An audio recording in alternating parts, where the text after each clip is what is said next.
26th meeting of the Brisbane Planning Commission is called to order. This virtual meeting is compliant with the Ralph M. Brown Act as amended by California Assembly Bill number 361, effective September 16th, 2021, providing for a public health emergency exception to the standard teleconference rules required by the Brown Act. The purpose of this is to provide a safe environment for the public, staff, and planning commissioners while allowing for public participation.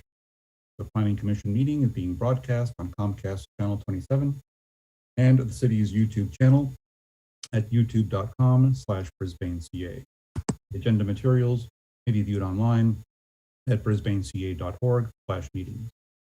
All written comments submitted before 2 p.m. of the day of the meeting have already been provided to the Commission and available for public inspection at the front lobby in City Hall and online at brisbaneca.org/meetings.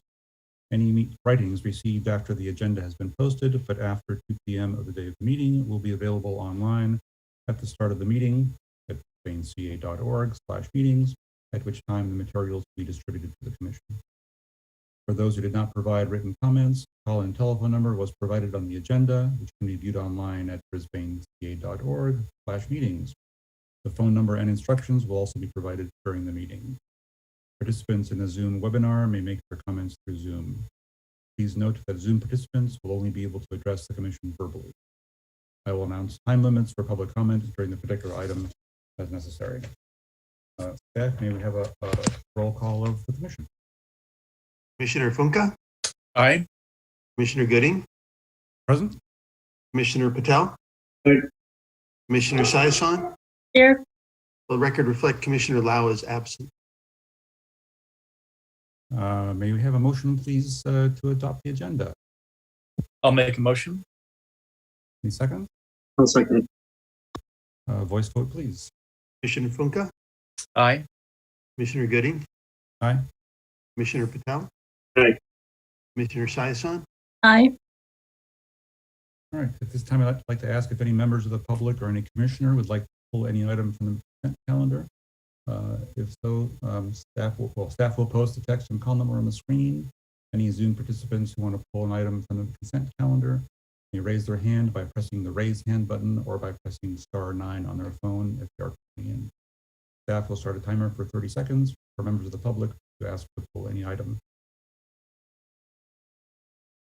While we're waiting for that 30 seconds to run, are there any items that any commissioner would like to remove from the consent calendar?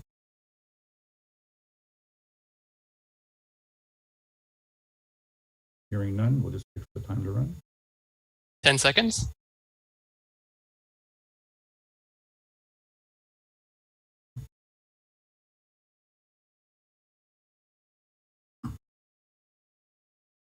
All right, time has elapsed and no one raised their hand. Thank you. In that case, may I have a motion, please, to adopt the consent calendar as presented? So moved. Second. Okay. I'll second. Voice vote, please. Commissioner Funka? Aye. Commissioner Gooding? Aye. Commissioner Patel? Aye. Commissioner Saison? Aye. The consent calendar is adopted. Moving on to oral communications. Oral comments on any items not on the agenda can be called in by calling the teleconference number in the next 1 minute or made by participants in the Zoom webinar. Staff will display the call-in number on the screen. Any Zoom meeting participants can raise their hand to indicate to staff if they would like to address the Commission on any items not on the agenda. Callers must press *9 to raise their hand, and staff will set a timer for 1 minute, please.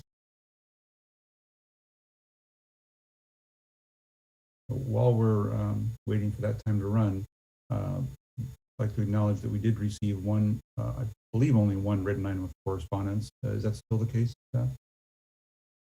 My knowledge, yes. That's correct. Thank you. And I believe that one item of written correspondence was from a neighbor to the rear of the property that's on the agenda tonight.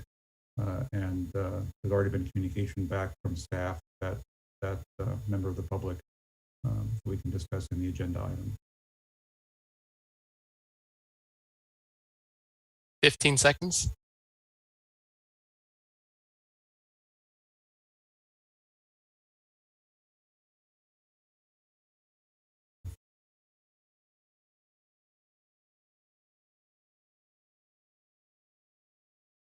All right, 60 seconds has passed. No one has raised their hand.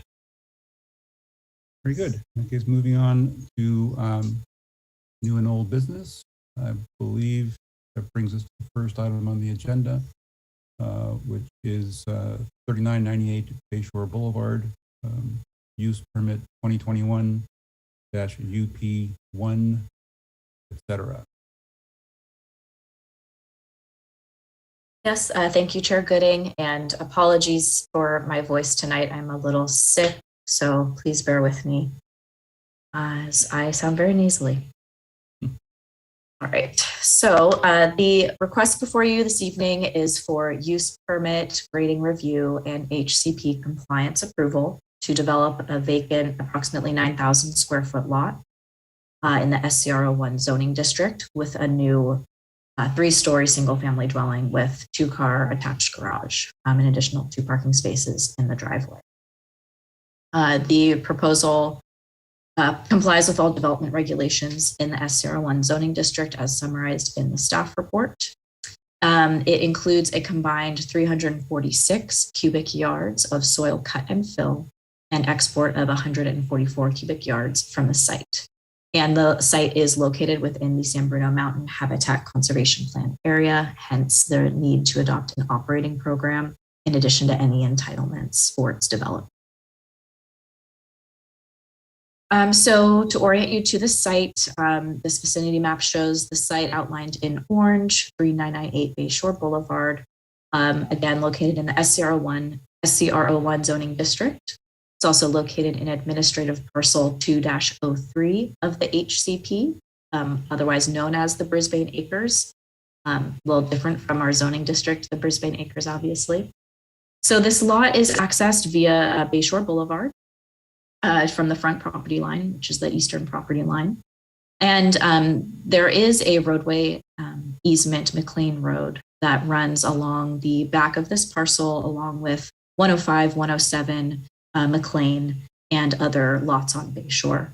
This is not a public street. This is a private access easement. There's also a 40-foot wide utility easement that encumbers the rear of the property as well.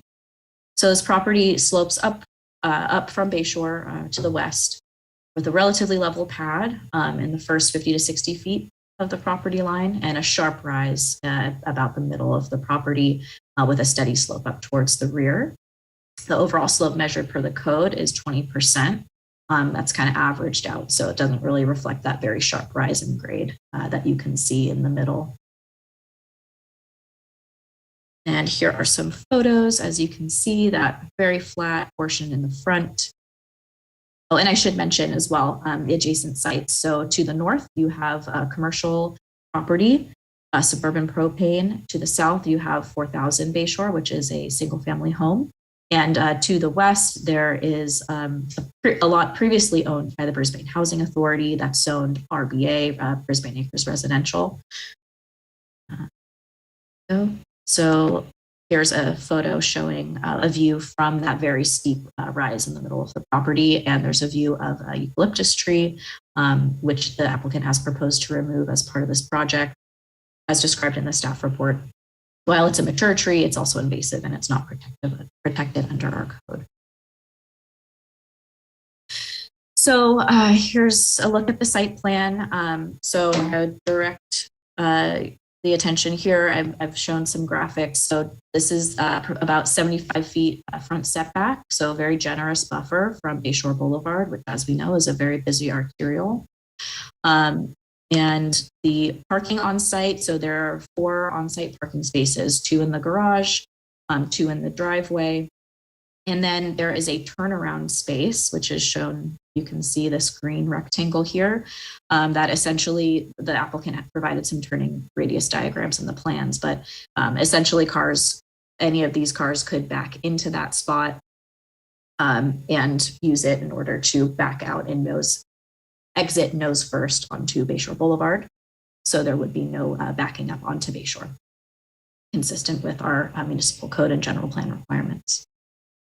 The applicant has also proposed an automatic entry gate, as well as removal, like I mentioned, of a mature eucalyptus tree on the property, which falls within the footprint of excavation for the foundations. The city engineer will require installation of a sidewalk within the property frontage. It'll be a bit of an island, but as our code requires, as lots develop along Bayshore, hopefully we will have a cohesive network at some point in the future. The applicant also provided a conceptual landscaping plan. Right now, as you saw in the photos, the lot is actually mowed pretty clear, but generally the existing vegetation is largely invasives, French broom, different grasses. So the applicant's landscaping plan will introduce some native species, both trees and shrubs, including a coast live oak they're proposing in the front yard, as well as some strawberry trees, which are climate adapted and low water use, and then lots of native shrubbery as well. So as noted in the staff report and as standard for any lot in the HCP, as well as any lot in the encumbered by a SFPUC easement, the final landscape plan will be subject to approval by San Mateo County Parks, which is the HCP plan operator, as well as the SFPUC. They're not proposing any landscaping within the SFPUC easements because SFPUC doesn't allow that, but SFPUC still wants to see their plans prior to permit issuance to confirm that.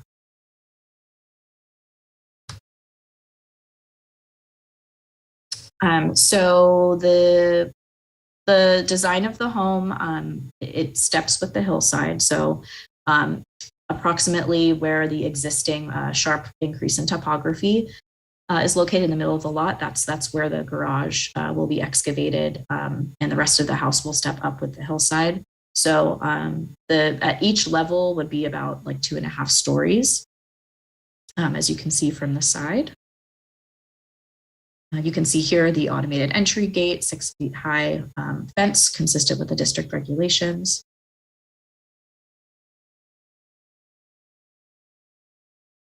Oops, sorry, and I should also address the grading. On this slide, you can see that there are some retaining walls proposed along the sides of the home to shore up where that excavation is going to occur. And then you can also see it's a bit small, but in the lower elevation, the primary location of the fill in this application is in the driveway, in the vicinity of the driveway. And that's essentially to make sure that the maximum 15% slope is obtained.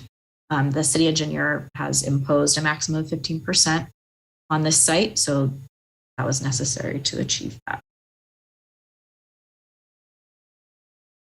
So there is no design review for single-family homes in this district. However, the district does require what's called a visual impact analysis, which is kind of like a design permit light. It talks about the project's relationship to steep slopes, as well as any impacts to view corridors, and then materials and lighting to basically ensure that they are compatible and don't cause any sort of nuisance. That's kind of tied up in the use permit findings too.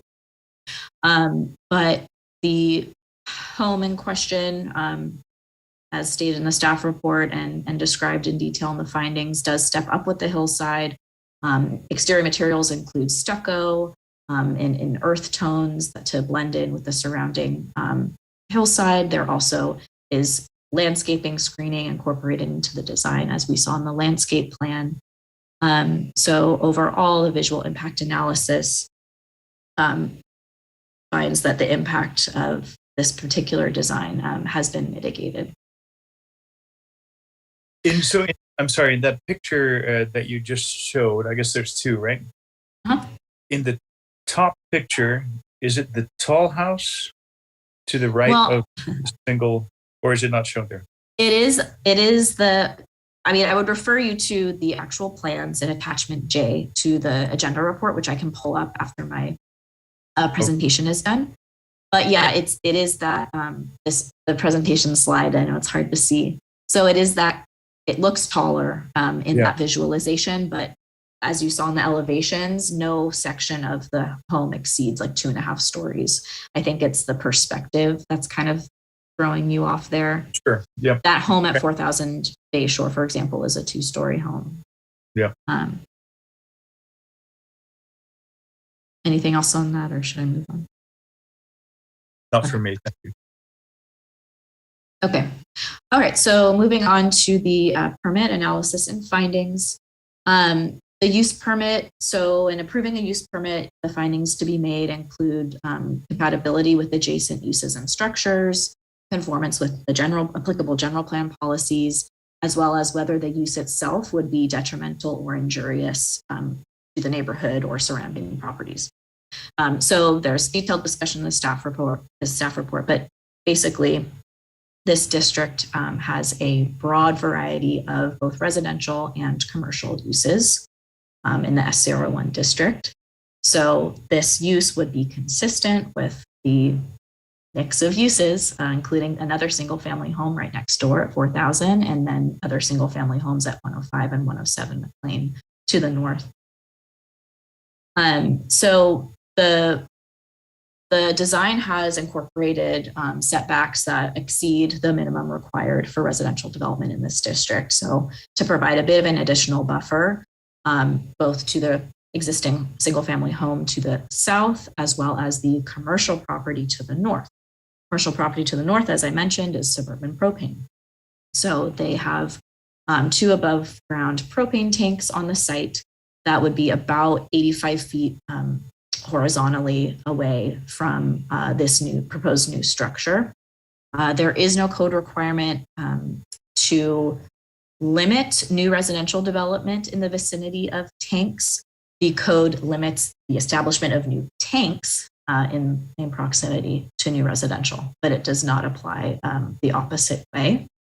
The North County Fire Authority did review the proposal and has imposed several conditions, fairly standard conditions, I would say, but in particular, like in regards to the construction materials of exterior walls, ensuring that they are achieving the appropriate and required fire rating under the fire code.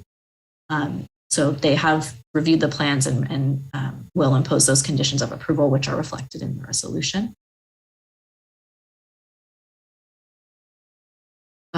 Excuse me. And then in regards to impacts to the, whether this would have injurious impacts to the neighborhood or adjacent development. So this finding, I think the more pertinent analysis really relates to circulation as well as the location of the home on the site. So as we saw on the site plan, there are 4 on-site spaces that do have on-site turnaround. So when it comes to safe egress and ingress to the site, that has been provided for. Of course, the generous setbacks that the applicant has incorporated into the project design also are help achieve some compatibility, again, particularly with the single family home to the south. And then, of course, all standard conditions of approval, all standard building code requirements will apply to ensure that the structure is built safely. And the SFPUC did review this application. They have a project review process. The applicant went through that process last fall, and we have the project review certificate as an attachment to your agenda report. So SFPUC has reviewed it. They'll require several technical requirements at the time of building permit. They'll need to be, their inspectors will need to be noticed, and they'll need to review the final plans prior to permit issuance. Okay, on to the grading review. So grading review, as you guys know, there are guidelines to guide your review of these applications. So just in general, this grading is minimized to the footprint of the driveway, the location of the proposed fill, and the structure itself. The structure fits comfortably within the hillside and steps up with the topography. The largest exposed retaining wall will be about 5 feet above grade, and that's to support one of the parking spaces in the driveway. So still not exceeding 6 feet. 6 feet is that limit at which a wall in the setback would have to kind of be broken up with different textures or screened by landscaping in order to mitigate its visual impact. No street trees or protected trees are proposed to be removed. Again, the the eucalyptus tree that's proposed to be removed is not protected under the ordinance. There's also no permit requirement under the ordinance for removal of up to 2 non-protected mature trees. And then finally, with adoption of the draft HCP operating program, the grading would comply with the terms of the San Bruno Mountain Area Habitat Conservation Plan Agreement and permit.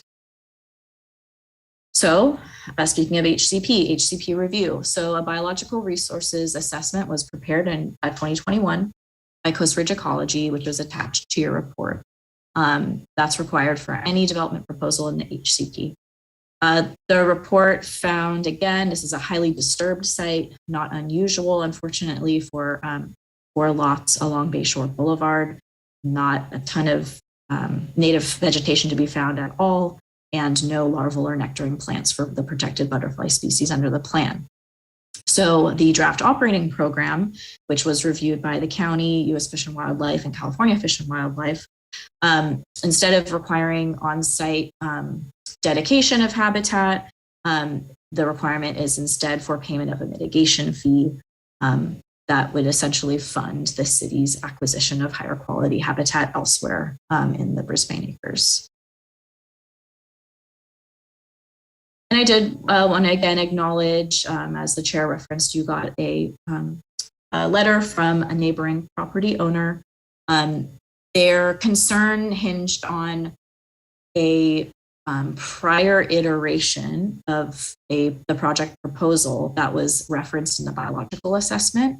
This prior iteration, the applicant had proposed a parking space in the rear of the property, which since has been removed from the scope of work, as you saw in our site plan review. The biological assessment was just prepared a year ago at the time when that was the preliminary proposal. So I already corresponded with the applicant to clarify that matter, and that satisfied their concern with that. The other concern that was brought to my attention but not provided in a letter to you in my conversation with another neighbor was removal of the eucalyptus tree.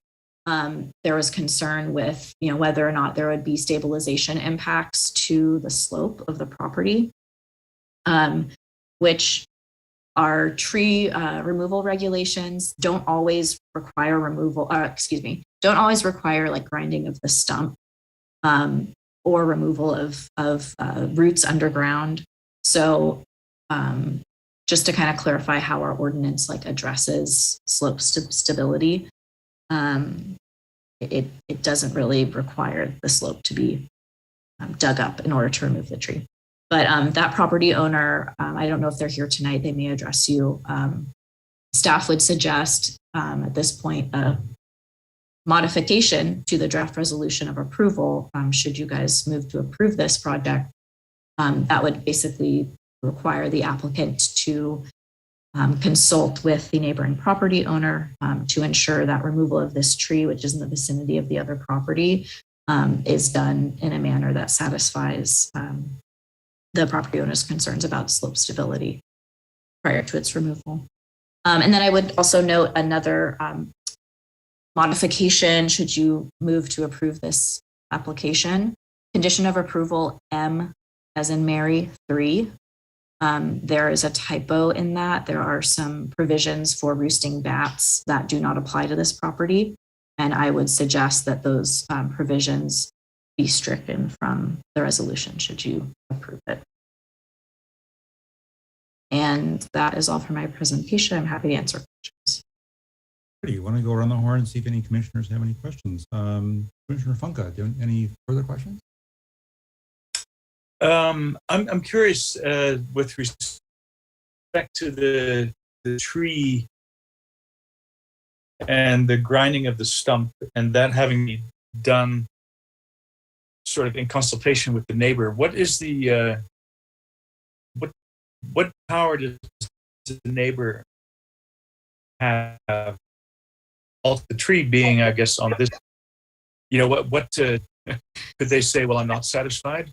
I just wonder how that would be adjudicated or resolved, and it's probably outside. Yeah, kind of is outside the city's purview. I think in the past, there's a lot of situations that have come up for the commission where, like, I can think of maybe where there's like a sewer easement that passes over another property where the commission has made a condition that there be consultation between property owners, where there's, you know, kind of people that have interest in something that isn't necessarily on their portion of the property. This tree is really close to the property line. The trunk is.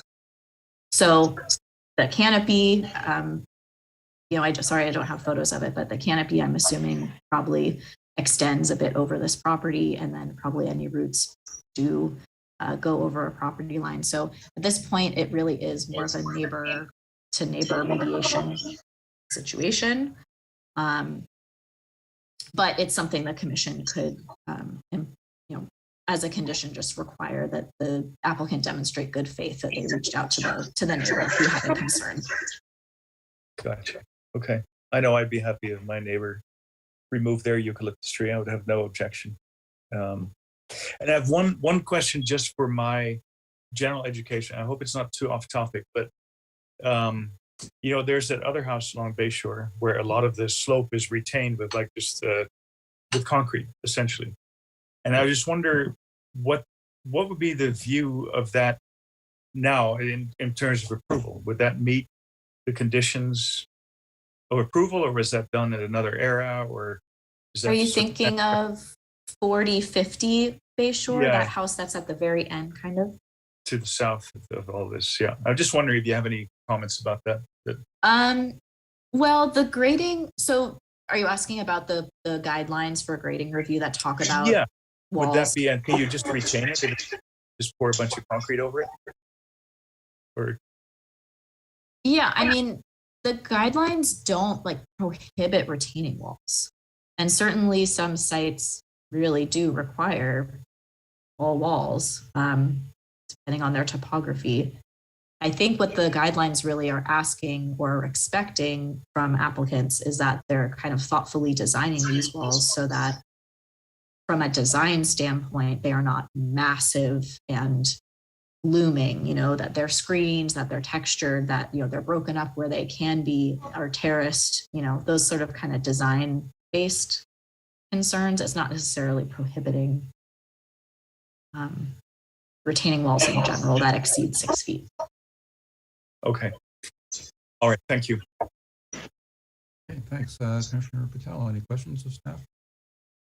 Julia, could you possibly walk me through, anyways, the maximum height in that district, and then how, like, what they are? Because I'm having confusion looking at the attachment and figuring it out.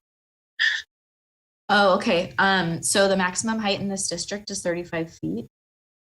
And this, I mean, basically, like on a flat lot, that would be probably about a 3-story building.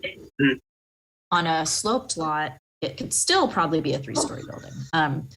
But this particular project, I think the maximum height is like 31 feet. And I apologize, it's not in front of me. It's in the zoning conformance attachment to the agenda report, which I can pull up if you just give me a moment, if you need me to.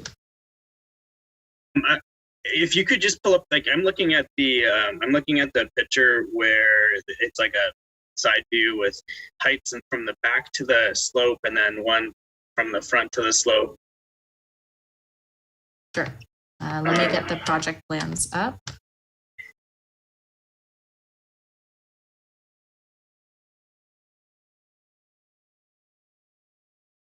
Sorry, I didn't have it prepared. Okay. Share this.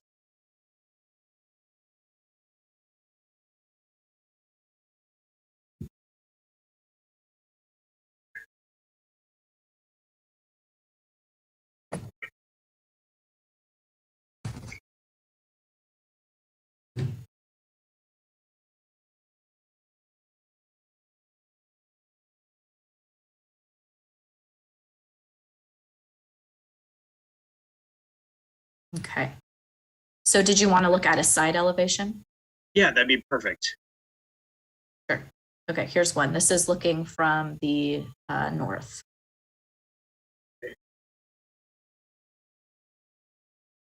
So do you want me to describe how each segment of the building is measured? Sure, that'd be great. Okay.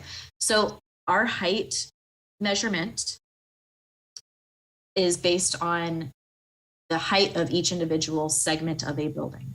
Segments are generally defined by roof segments. So this building, we would consider having 3 segments. The first segment being where the garage is. So they've provided a fixed elevation of, I believe it's the roof deck parapet here. And then the grade elevation they're measuring against is the 0.5 feet from the front wall of the structure at natural grade, which they've given here. If you can, sorry. So that means, so you do from the in here. Okay. Yeah. So that's showing natural grade. Obviously the grade is a bit higher in front of the garage because it's filled, but our code says you don't measure it from finished grade. It's measured at natural grade. So the difference between those 2 fixed elevations is the height of that particular segment, and the highest segment represents the overall building height. So it doesn't mean that each segment of the building is 31 feet. It's just that this is the highest segment and it happens to be 31.5 feet tall. That's what we consider the building height, which falls within the allowable 35-foot maximum. Okay, but then what about the second segment? Okay, so that segment here would be measured from, and I don't believe they've given a reference elevation on this elevation here, but from this portion of the roof down to this grade elevation here. So you can see here the ceiling heights are, I think, between 8 and 9 feet. So this portion of the structure, again, it's about 2.5 stories, which I don't have the benefit of an elevation on it, but it's, I would say, certainly less than 35 feet. In general, like the approval that you guys are giving tonight, the use permit review, it's not a design permit. So the expectation would be, should this project get approved during the building permit plan check, like we've already reviewed the application plan. Staff has reviewed this application to confirm that it does comply with our standards, but at building permit plan check is when we kind of really get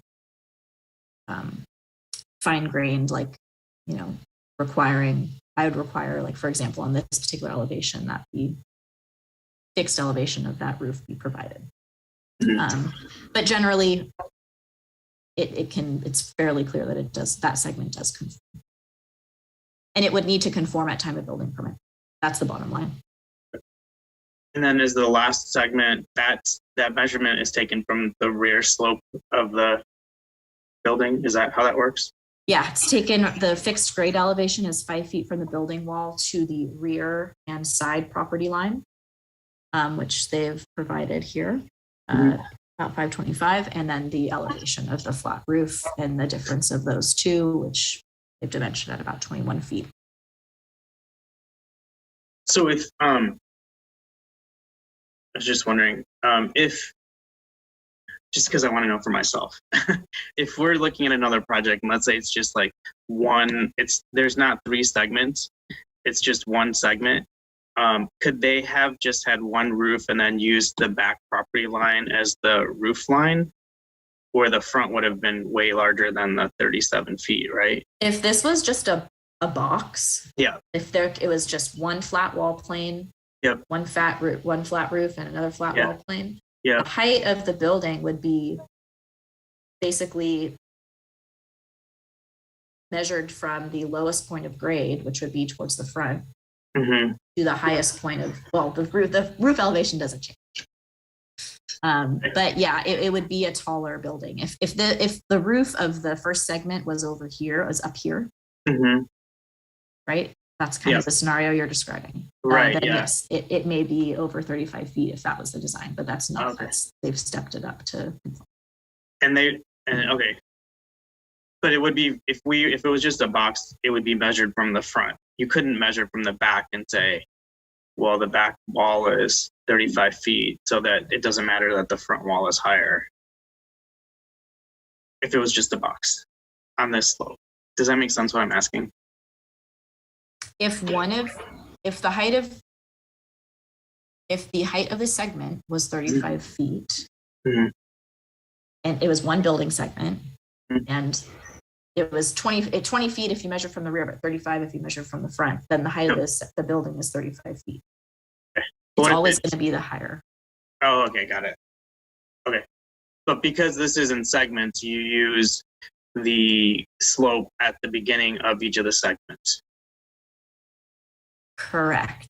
So I'd be happy to pull up our height measurement guidelines. I don't know how much Oh, no. interest or time we have for that.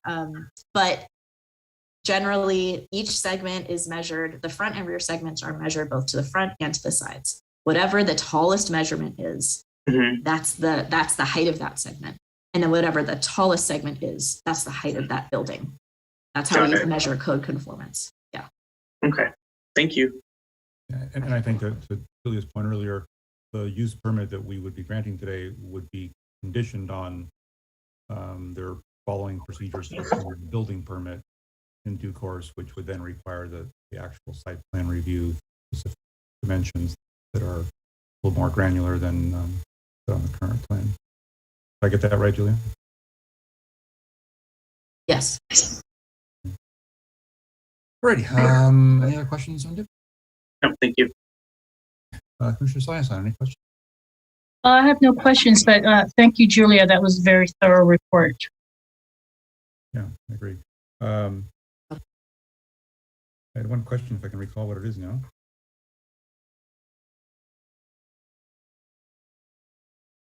Oh, no, actually, you covered it. Never mind. You got it. Alrighty. No further questions coming from the commission. It's time to open the public hearing and ask if the applicant has anything they'd like to add to the presentation. Okay, I've just promoted Bill Guan, the applicant. He should be able to address you. You should be able to unmute yourself, Bill.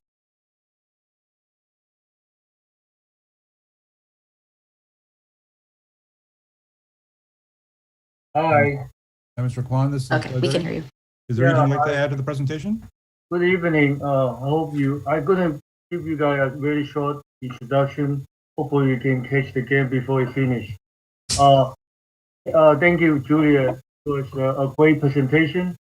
Thank you for very much helping along for this project. My name is Bill Guan. I'm the project architect. And this is house is built on a vacant lot. So it has been vacant for many years. I think we all want to see something up there. So my client purchased the property a couple years ago, and he was thinking to get it done within a year, but right now we are still still stuck in the permit process because the inflation is really worried. He's a local in Brisbane, and he has 3 kids, and he wants a bigger house. And if we can get this house built, this could make his dream come true. The one of the most impact to me for the design is the view. So everybody wanted. So that's why we had built the house on the upper slope, so we can put get the view of the bay. I think Juliet give a very detailed presentation, and I'm here to answer any of your questions. Please let me know. Thank you very much. And staff, I actually thought of my question. If I can backtrack for 30 seconds here in our agenda. Sure.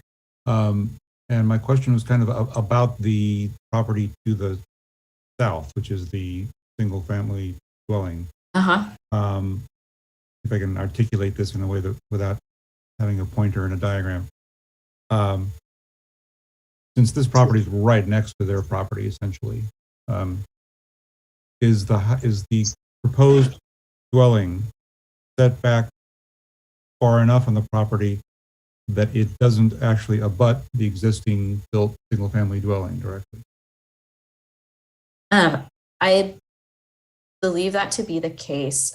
We have a survey that was provided that shows the approximate location of the front wall of the home next door relative to the property line for this home.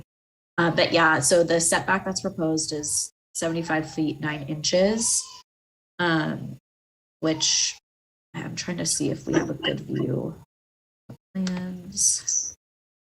While you're doing that, I mean, I assume this property owner was provided notice of this Yes. permit application, and their only comment has been about the tree and not about any such about. We actually weren't contacted by these folks. Oh, who are the tree commenters? The tree commenters live north of the. Oh, Oh wait. Oh, excuse me. I'm sorry.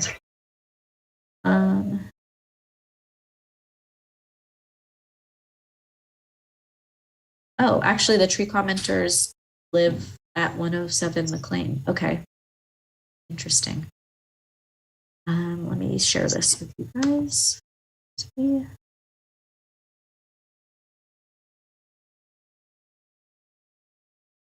Okay.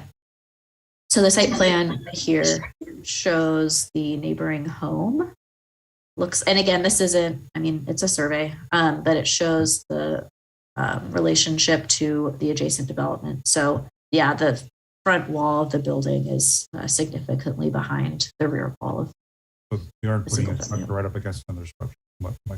Okay, thank you very much.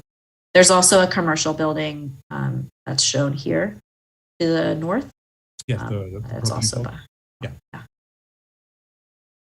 All right, that's all the questions from me. Since we are in the public hearing, staff, can we display the call-in number on the screen and ask any Zoom webinar participants to raise their hand if they want to comment on any item, or star 9 if they're calling in?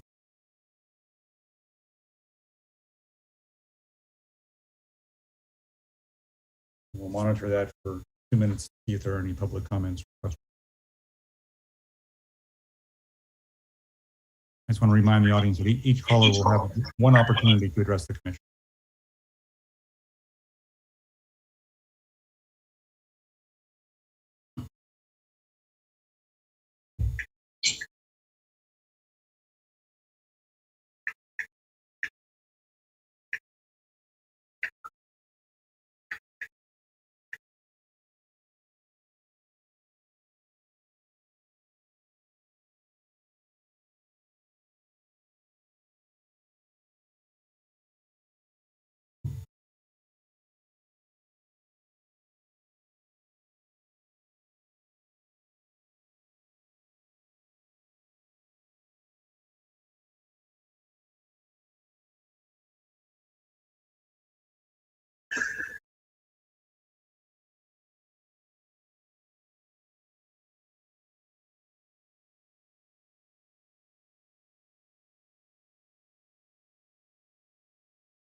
Thirty seconds.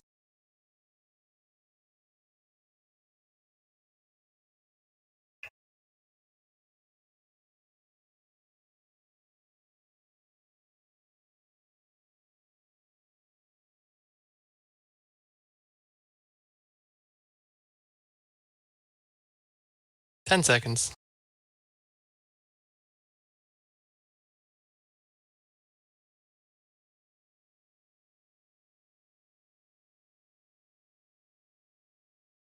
Okay, 2 minutes has passed and no one has raised their hand. Very good. Thank you very much. In that case, may I have a motion, please, to close the public hearing? So moved. Seconds? I'll second. A voice vote, please. I'll say aye, even though I can't hear it. I assume you said Commissioner Fudge. Commissioner Funka, yes, sorry about that. Commissioner Gooding, Aye. Commissioner Patel. Aye. Commissioner Saison. Aye. public hearing is concluded and we entered the deliberation period. Time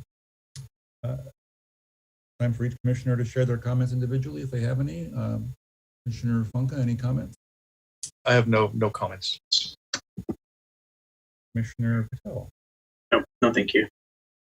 Commissioner Sawasan? None for me. I would like to thank the applicant for putting a lot of time and effort into their application, and it does appear to have been a pretty thoughtful design. I had one quick question to staff about the grading issue, just for my clarification. We're still proceeding on this grading review under the long existing process that the commission applies to grading permits. This wasn't actually called a grading permit application, is why I'm uncertain.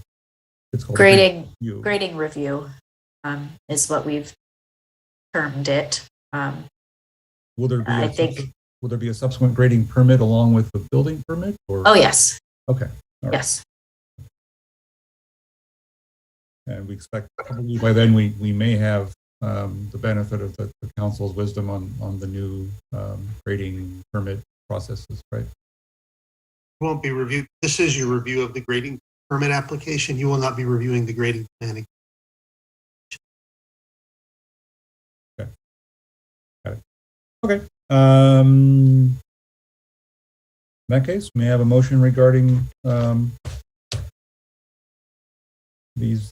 We have before us use permit 2021-UP-1 and grading review 2021-EX-2, as well as HCP compliance 2021-HCP-21. May I have a motion, please, to adopt?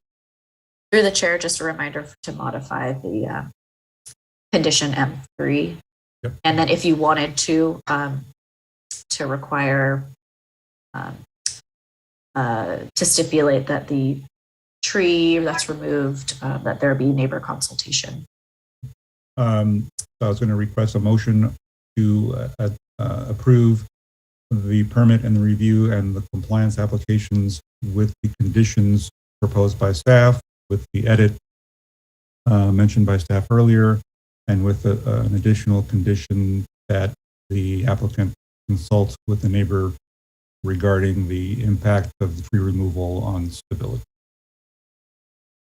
Cover it? Any motion? I'll make a motion. Second? Second. Voice vote, please, staff. Commissioner Funka, Aye. Commissioner Gooding, Aye. Commissioner Patel.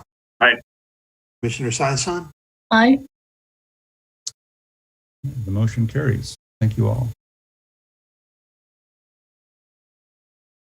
We are at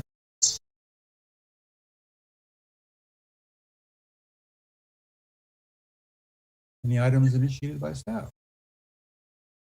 Just two things. One is the chair indicated the city council did approve a grading ordinance the last meeting.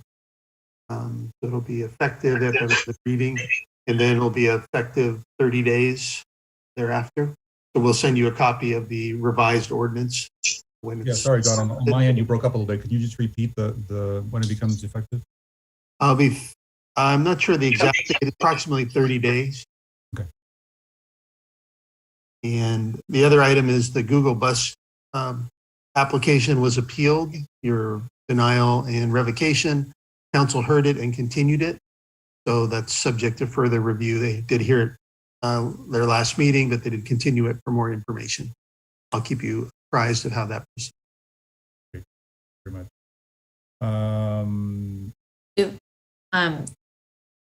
Yeah. Director Swicky, can I give an update on housing element? Such as we have it. So we are a little behind our original timeline. We had hoped to have a workshop in May on the draft housing element. At this point, we are anticipating releasing the draft housing element in mid or late June, and having a workshop followed by at least one public hearing with you all in June and July. And I've heard through the grapevine that the Baylands folks have submitted a proposed specific plan for their project. Is there any hint of a timeline for when that might reach us? At this point, it hasn't been, it's under review for just general completeness and adequacy as a public draft.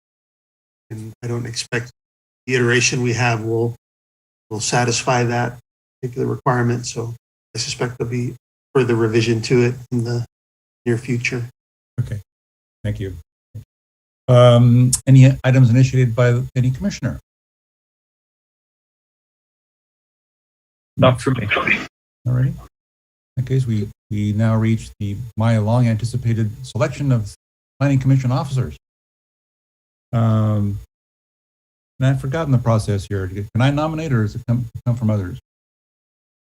You're free to make a motion, or you can open it up to the commission. All right. I would nominate Commissioner Patel as the next chair of the commission. Are there any alternate nominations or any seconds? I'll second. Hearing no alternate nominations, can we have a voice vote, please? Commissioner Funka, Aye. Commissioner Gooding, Aye. Commissioner Patel, Aye. Commissioner Sayasan, Aye. I would also nominate Commissioner Funka as the new vice chair. Are there any alternate nominations or seconds at this time? I'll second. No. We can both second. Voice vote, please. Commissioner Funka, Aye. Commissioner Gooding, Aye. Commissioner Patel, Aye. Commissioner Sayasan. Aye. Congratulations, folks. I'm now virtually tearing up all my instruction sheets.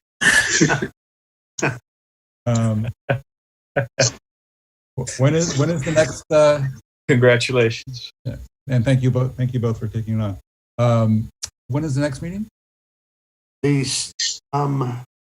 June 9th is our next regular meeting. It's been canceled though because of the conflict with the special council meeting.